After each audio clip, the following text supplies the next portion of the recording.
Então, meu nome é Asdrubal, né, como vocês já viram, e muitos falam, mas que nome diferente, né, que estranho e tal. Então, Asdrubal César, né, aí alguns me chamam pelos dois nomes ou por um só, mas eu acho que é um nome que ninguém esquece, né, depois que conhece e aprende a falar, né. Então, meu nome é Asdrubal, eu sou casado com a Cris, eu tenho duas filhas, eu nasci em Santa Maria, no Rio Grande do Sul, mas como meu pai é militar, eu morei em vários locais, né, e estados brasileiros, eu conheço bem o Brasil, né, e eu morei principalmente em São Paulo, Rio de Janeiro e Minas Gerais. Atualmente eu moro em Chapecó, Santa Catarina, região oeste de Santa Catarina, e eu me formei em 2003, no Rio de Janeiro.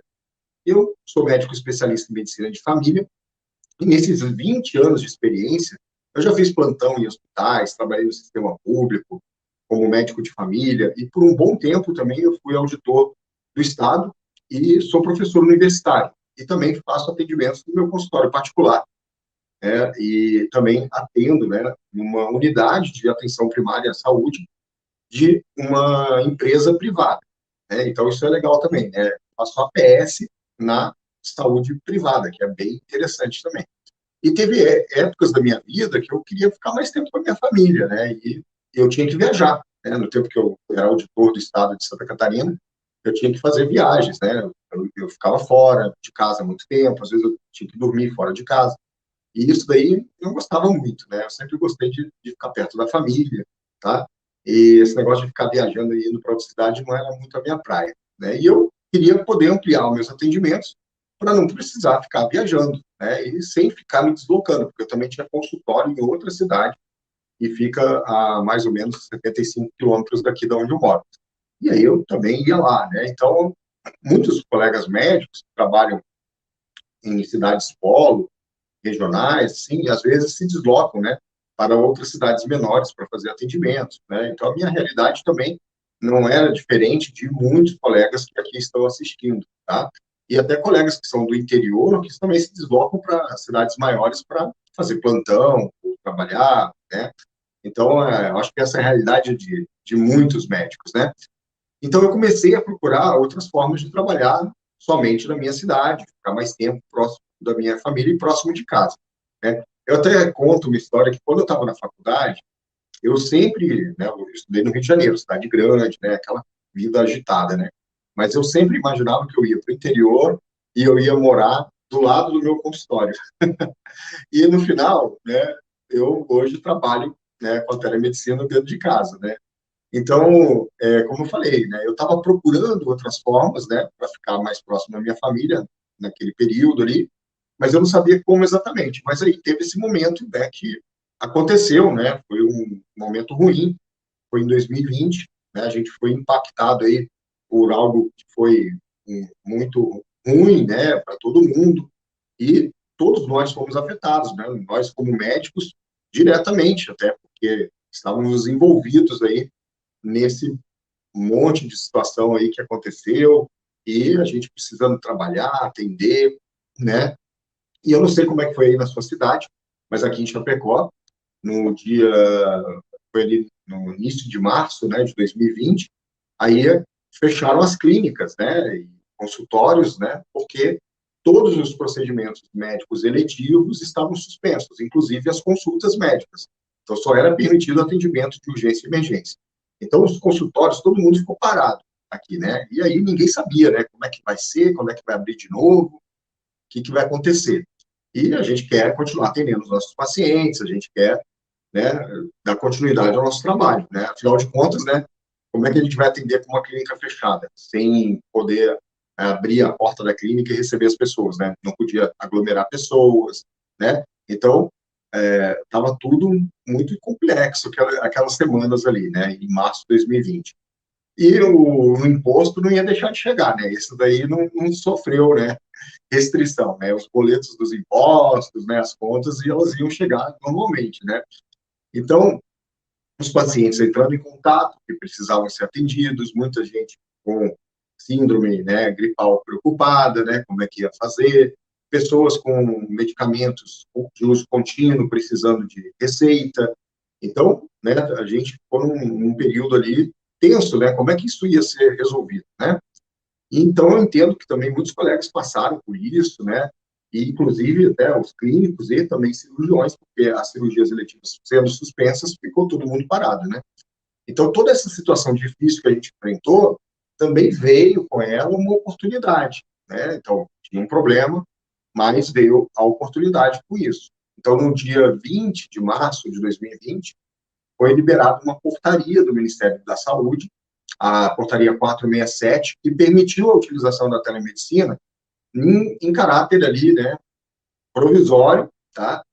Mas dentro de todas as suas modalidades, o que incluía a teleconsulta, que era um limbo, né? Não existia a previsão da teleconsulta na telemedicina.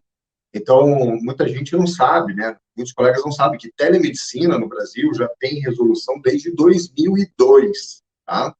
Mas ela não contemplava a teleconsulta. Então, em 2020, veja, 2002 para 2020 são 18 anos, né? Aí pôde-se fazer a questão da teleconsulta, tá?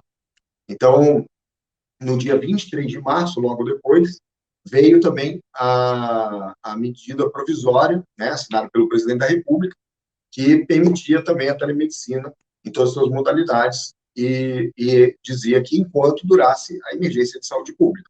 E aí, bom, né, foi permitido, muita gente ficou, né, como é que vai ser? Eu, felizmente, já estava estudando a questão da telemedicina há algum tempo, eu já gostava do assunto, queria saber como é que ia funcionar. Então, em 2018, eu lembro que teve uma portaria, uma resolução, na verdade, do CFM, em 2018, e ela, né, foi publicada e um mês depois ela foi cancelada, né? E lá em 2018, quando ela foi publicada, poxa, aquilo ali já me deu ali, pô, vamos poder fazer telemedicina, né, e tal. Comecei a ver fora do Brasil também como é que faziam e tal. Comecei a estudar sobre a questão da telemedicina, da telepropedêutica, né, porque eu sou professor de semiologia e eu gosto desse assunto, né. Então, quando foi permitido ali, felizmente eu também já tinha um prontuário eletrônico com ferramenta de telemedicina já integrado. E aí eu liguei lá na empresa e falei, ó, vocês têm a ferramenta, já pode usar? Como é que tá? Pode usar. Aí, pum, foi habilitado e já pôde utilizar, né? Então, era uma situação nova também, né? Ah, pode usar, mas é novo, né? Então, tudo muito novo, né? Eu estudei a legislação a fundo para fazer tudo de acordo com o que era permitido, de forma segura, e aí eu fui testando diferentes ferramentas, né, para fazer telemedicina. Eu não sabia como oferecer o atendimento online para os meus pacientes, né? Então, fui falando com os que estavam procurando, que estavam precisando de receita, e aí fui, né, com os meus pacientes de consultório, iniciando o uso da telemedicina, tá? E também sempre fiquei, né, naquela questão, e o exame físico, né? É a pergunta que todos os colegas médicos fazem, eu me fiz essa pergunta, eu sou professor de semiologia, e eu perguntei isso também várias vezes, antes mesmo, né, da portaria ministerial, como eu falei, eu já estava lendo e vendo sobre isso, e o exame físico, ele existe, mas não da maneira como a gente está acostumado, não da maneira convencional, porque o exame físico é coleta de sinais objetivos, e a gente faz isso, né, em parte, né, não é possível fazer todo o exame físico, mas é possível fazer algumas partes do exame físico, sim, por uma ferramenta de videochamada, tá? Então, você precisa ter criatividade, boa vontade para fazer isso, e também colaboração do paciente, tá? Mas é possível. E hoje, cada vez mais, a tecnologia está avançando e está se popularizando. Já existem equipamentos para você fazer um exame físico à distância, que permite ausculta cardíaca, monitoramento de sinais vitais, né? E assim por diante, tá? Então, a gente está falando aqui, né, de como a gente, né, foi afetado por isso, alguns colegas, né, também dando relato aqui no chat, né? Quem está no Instagram, vem para o YouTube. E aí você pode participar do chat, ver ali também o que os colegas estão comentando, tá? E olha que legal, né? Todo mundo foi afetado, né? Até o colega aqui está comentando, né? Que ele foi afetado, a clínica ficou fechada lá, né? E ele, porque se enquadrava num grupo de risco, acabou que precisou ficar afastado, né? Mas, felizmente, pôde realizar os seus atendimentos via telemedicina, né? Veja que bom, né? A telemedicina traz essa oportunidade, né? De quando a gente precisa, por algum momento, ficar afastado das nossas atividades presenciais, a gente poder continuar exercendo a medicina. E para nós, exercer a medicina é algo assim vital, é que nem respirar, né? Então, alguém falar para você que você não pode exercer a medicina é te sufocar, né? Pelo menos é assim que eu sinto. Então, a telemedicina traz esse fôlego para a gente, né?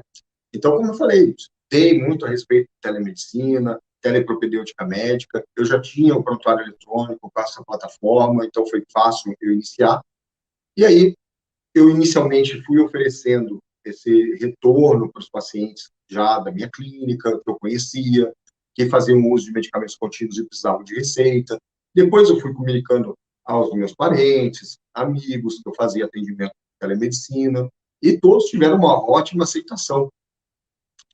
E assim, né, a gente pôde voltar às atividades presenciais ainda no final de março de 2020, ali, abril, mas, mesmo assim, voltando, os atendimentos estavam reduzidos, né? As pessoas estavam com muito medo naquela época de circular, de ir em serviços de saúde, né?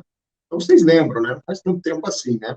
Então, foi uma época difícil, conturbada, né? Mas a telemedicina me ajudou muito naquele momento, né?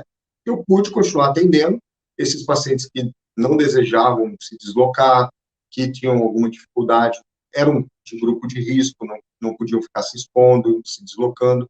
Isso deu ali continuidade ao meu trabalho e ao atendimento das pessoas, tá? E também eu pude começar a atender até da minha casa, do meu escritório, né? Eu tenho um escritório aqui em casa e eu faço os atendimentos daqui, né? Então, foi uma grande vantagem, né? Atender de casa, então, para mim, é uma das melhores coisas que tem, porque eu termino aqui, abro a porta e já estou com a minha família, né?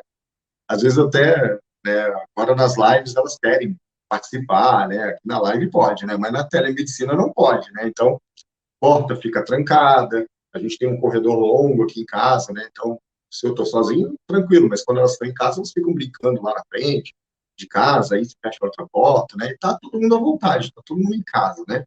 Isso é ótimo. E com privacidade, né? Que é o que precisa, né? Para poder fazer a telemedicina. Então, isso que é importante, né? Você ter um ambiente controlado na sua casa, se você quer fazer de casa, para fazer a telemedicina, tá? E então, como eu falei, né? Abriu a porta, tá com a família, muito legal, né? E depois eu também tive, né? A questão aí do Covid, eu também passei por ela, né? Eu acho que é difícil quem não pegou, né? Lá em 2020. E aí, no final de 2020, em novembro, eu tive que ficar em isolamento, né? Mas, mesmo em isolamento, eu estava bem, tá? Foi tudo bem, tranquilo, não tive maiores problemas, dor nas costas, né? Aquelas coisas, dor de cabeça, dor atrás do olho. Mas, né, nada demais, felizmente. E, dessa maneira, eu pude continuar atendendo de casa, né? Eu estava lá fazendo meu isolamento e pude continuar dando assistência aos meus pacientes, né?